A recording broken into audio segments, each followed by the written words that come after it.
What Tolkien wrote to Naomi Mitchison about Tom Bombadil. And then it seemed to Frodo that as in his dream in the House of Bombadil, the grey rain curtain turned all to silver glass and was rolled back. In a letter to Naomi Mitchison, Tolkien wrote about Tom Bombadil. He is not an important person to the narrative, even if he represents something that I feel important, though I would not be prepared to analyze the feeling precisely. I would not, however, have left him in, if he did not have some kind of function. Tolkien himself didn't consciously know who Tom Bombadil was and why he left him in the story. But he had a strong enough feeling that he was important and served some kind of function.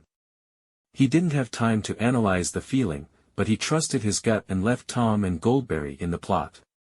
The whole legendarium, as Tolkien himself indicates, was written from a different state of consciousness than ours. I have long ceased to invent. I wait till I seem to know what really happened. Or till it writes itself. The Lord of the Rings and the Silmarillion were not invented. They wrote themselves. Tolkien just waited until it was revealed to him. That's why he trusted his feelings so much as to leave the enigma of Tom Bombadil in the narrative. If Tom serves some kind of important function in the story, which is hard to analyze consciously, what is it that we can intuit about him based on the text itself? 1. Tom describes himself as master. 2. He calls himself the eldest. 3. He speaks in rhyme. 4. His songs are songs, stronger than any curse or spell imaginable. 5. He is a jovial character. In the Silmarillion, the act of creation begins with music, namely the first theme of Iluvatar, the theme of creation.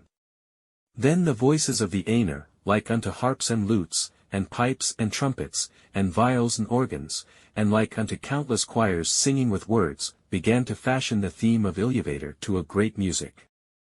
And a sound arose of endless interchanging melodies woven in harmony that passed beyond hearing into the depths and into the heights, and the places of the dwelling of Iluvatar were filled to overflowing, and the music and the echo of the music went out into the void, and it was not void. In the book of Proverbs 3 verses 22 to 31, there's a strikingly similar passage, describing what happened in the act of creation, which may shed light on the mystery of Tom Bombadil. The Lord brought me, wisdom, forth as the first of his works, before his deeds of old. I was formed long ages ago, at the very beginning, when the world came to be. Then I was constantly at his side. I was filled with delight day after day, rejoicing always in his presence, rejoicing in his whole world and delighting in mankind. The first theme of Iluvatar, the wisdom of creation, is the oldest thing there is. It always rejoices. And by it the princes govern, Proverbs 8 verse 15. Wisdom is the master. Tom Bombadil seems to be the personification of the first theme of Iluvatar, the pure poesis, the song of God, the eternal logos, the pure making. He represents the creative power of the right speech. In the beginning was the Word. John 1 verse 1. Tom is poetry itself.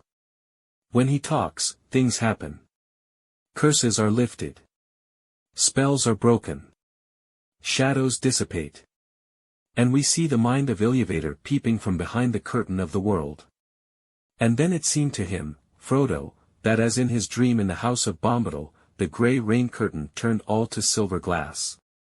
And was rolled back, and he beheld white shores and beyond them a far green country under a swift sunrise.